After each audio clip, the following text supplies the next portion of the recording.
Welcome to Fathers in Color, where we discuss tips and tricks of the trade, as well as some of the differences between how we were fathered and how we plan on fathering the next generation. On today's episode, we're going to talk about labor and delivery and what our support means to our partners. Disclaimer: all of this information that I'm providing, of course, is provided from my experiences as well as viewer submissions. So take it for what it is. You know, this is information meant to help you and help us breed a new generation into our world. First things first, we're going to talk about that to-go bag.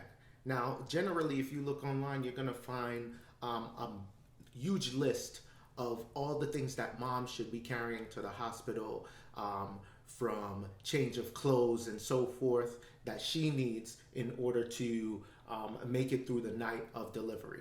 But there's very little online about what fathers need to bring, for not just for themselves, but to support their wife through this journey. All right. So here's a quick tip on some of the things that we should be bringing for ourselves. Now, here's the thing: they're not going to feed your wife. All right. They're unfortunately thinking about her going number 2 during delivery, and they don't really want that mess to clean up. So they're going to provide her with water and so forth, but they're not going to feed her. All right. So what you're going to do, you're going to pack your little bag with little snacks from mom. All right. This is going to be like little bags of peanuts or like chewy bars, like candy bars, little things that she can eat quick and on the go without being discovered. Now, I didn't really tell you that, but I told you that just little things that you want to pack away from mom. Next things, you're going to want to bring a blanket because hospitals can get cold. I know with me and my wife, we had for our first pregnancy, we went to the hospital. We had a 40-hour labor. And so I had to stay overnight in the hospital with her, and hospitals are cold. They provided me like a little sheet off of her bed, but it was type chilly, and I wish I had brought a blanket. So I'm telling you guys, bring yourself a blanket, maybe even a little pillow, which you might need in case you have to stay overnight. Next thing is that music playlist. Now, moms generally create a music playlist for themselves for labor and delivery. Again, with my wife, since it was 40 hours, she had a playlist with about 20 to 30 songs. But after a while, those 20 and 30 songs become a little bit redundant. So what I would suggest to you is to make an extended playlist. Sit with your wife, sit with your partner, make an extended playlist of songs not just she likes, but songs that you like as well, because you're going to be sitting in this room with her and you don't want to get bored, have to go on your phone and so forth. Speaking of phone, all right, they'll tell you to bring a extra long charging cable for your phone. Definitely bring that. All right, but you're going to bring one for your wife because she's going to want to charge her phone. She's going to want to talk to her family members and so forth on her phone, right? And you're going to bring one for yourself because you're going to need it. If we're talking about really supporting your wife through this process, one thing I will suggest, and even though this is a suggestion, I will say go ahead and do it, is to get a doula. My wife and I, we had a doula for our first and second pregnancy. We actually had the same doula for both. And if you're in the Charlotte area, I'll go ahead, Charlotte, North Carolina area, I'll go ahead and pin her website information into this video. But we were able to use the same doula, and the doula was amazing. She was amazing. She provided not only my wife's support, but she was able to provide me with like a plethora of information, like counter pressures and so forth, that I needed to use on my wife in order to help her or help the pregnancy go. Let's just get right into it. We're going to be talking about real support, like the emotional support of things, because that's what really makes up supporting your partner through this process. All right. Now, if you've done like a Lamaze class or any preparatory class before labor and delivery, they're going to guide you through some breathing techniques and counter pressure techniques and so forth that you're going to need in order to assist your wife through this transition of your baby being born into the world. Some of the breathing techniques that they're going to go over are as follows. So everybody's watched TV, you know that. All right, they're going to go through those breathing techniques, but here are a few other breathing techniques that you should be aware of. Maybe you can help your wife with them, because you're going to need to help your wife with these. Maybe you can help your wife with them, or even pass them along to your wife, and these might be helpful during labor. All right, so one of the breathing techniques that I think my wife even, she may have even created, but you never know, is a bubbling sound on the way out. All right, so she took deep breaths like,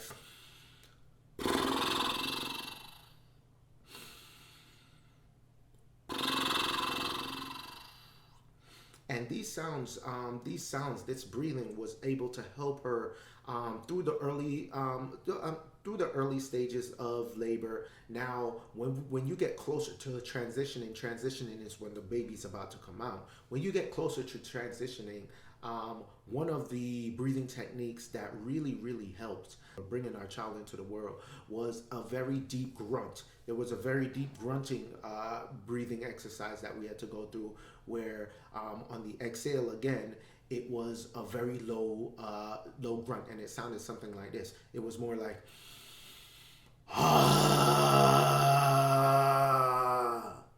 right? And that was able to help my wife in not only bringing our secondborn, our daughter, into the world, but our firstborn as well. She was able to use that in order to push the baby into. One of the things you're going to want to do outside of breathing techniques is talking your wife up during the pregnancy. Obviously, she's going through a decent amount of pain, and you want to take her focus away from the pain and onto something better. So during this time, that's why you're working on the breathing, but you also want to let your wife know that that she can do it, that she's strong enough to bring your child into the world, because it can be defeating if she's pushing for a long time, you know what I'm saying, depending on whether or not she has medicine or she's on medication. It can become decently stressful in the delivery room, knowing that you've taken so long to push your first child into this world. Generally speaking, first-time pregnancies do take longer, so this is definitely something you want to do. You want to let her know that, again, she can do it, that she's strong enough, that things are going well, that things are moving along just how you expected. But talking about plans, all right, you want to make sure that you know the birth plan like the back of your hand. You want to make sure that you know that birth plan. So if a doctor walks in and your wife is out of it, your wife is sleeping or whatever, a doctor walks in and they're like, oh, epidural, you want to know whether or not, yes or no, whether or not you guys are going to be getting an epidural or Pitocin or any of the myriad of medication that they're going to come into the room and try to push. And these are just hospitals. It's just what happens in the hospital and what some hospitals do.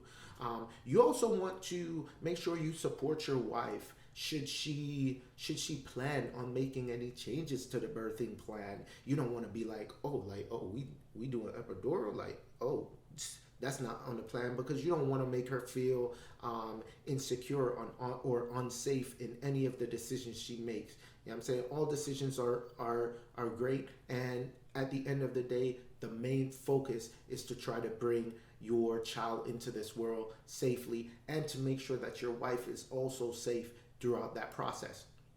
So again, throughout the push, you're going to be working on that breathing. I mean, obviously you've seen the movies where wife is holding the husband's hand and she's squeezing it. It might not necessarily happen like that, but if it does, make sure that your hand is there for your wife to hold on to, and that you're not leaving the room, and that should she need to get up and use the restroom during the labor process, that you're there. So something I would suggest is that anytime somebody walks into the room, nurse or whatever, you ask them for a little bit of ice. My wife, because our labor process was so long, and because my wife tends to get like really hot, she wanted ice a lot. So every time somebody would step into the room, I'd be like, hey, can we get a cup of ice? They'd bring in ice. There was a point though we had ice stacked up, but I didn't care because I knew that at some point my wife would need that. You also want to make your presence known as your wife's main support, or as your wife's support in the delivery room. There was a point in our pregnancy or in our delivery where the nurses and doctors, they were talking, they were giggling and so forth, and my wife just wasn't having it. She was in pain, she was not having it. So at that point, we all had to shut the f up. You know what I'm saying? We had to be quiet. So I had to, bring that presence where we were like, hey, my wife would like everyone to be quiet so that she can concentrate on her breathing and so forth. And of course, the doula was there to support me 100% on that. So she was like, hey, shut it down, which was perfect. So, boom. Okay, now the baby's into the world, but we're not done yet. There's still a little bit more. So more than likely, they're going to move you guys to another room after the baby comes into the world. They're going to move you into another room, right?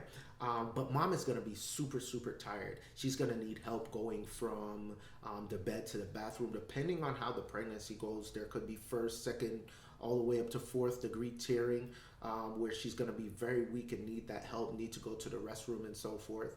And so your job in this situation will more than likely be to just provide her support. If you're in a hospital, there are going to be nurses coming in and out who are going to essentially tend to your baby. Of course, you don't want to let your baby out of your sight, but you do want to keep your eyes on your wife. During this time, they're going to be doing, your wife and newborn baby are going to be doing a lot of skin to skin. But you also, as a father, you kind of want to get in there and get some skin to skin too, because you do want your child to know who you are at the end of the day. So you want to, take your shirt off, sit down, get some skin to skin, give your wife some a break, so that she can, sit and take it all in. A super, super helpful hint, if you can manage this, depending on how long the labor is if you can tuck yourself a nice deli sandwich or some cold cuts into your bag for wifey once she's done. I am sure she's gonna appreciate it, because more than likely for the last 9 months she hasn't been eating any. So she's really gonna enjoy that if you can do that. I couldn't do it, but if you can, kudos. I forgot, there's paperwork. All right. So during this time, there's going to be a lot of paperwork. There's probably going to be someone calling you from an insurance company trying to get information as far as your insurance goes, as far as all of the medication that your wife took, because the bill is coming. You know what I'm saying? Depending how things go, the bill is coming. So you're going to have to take care of that part. All right. That wraps up today's video. Next time in our video, we're going to discuss transitioning. Now your child is home. There are going to be some changes in the house, and we're going to go over tips and tricks on how to manage that change in the home, whether you're on paternity leave or you don't have any paternity leave and you work from home, how to manage all of that in one fell swoop. So again, thank you for watching Fathers in Color. We appreciate you. Go ahead and like, share, comment, subscribe, get this video out there, because I know as a father I definitely needed this information, and I just want to provide it to other people as well. All right, have a wonderful day. We out.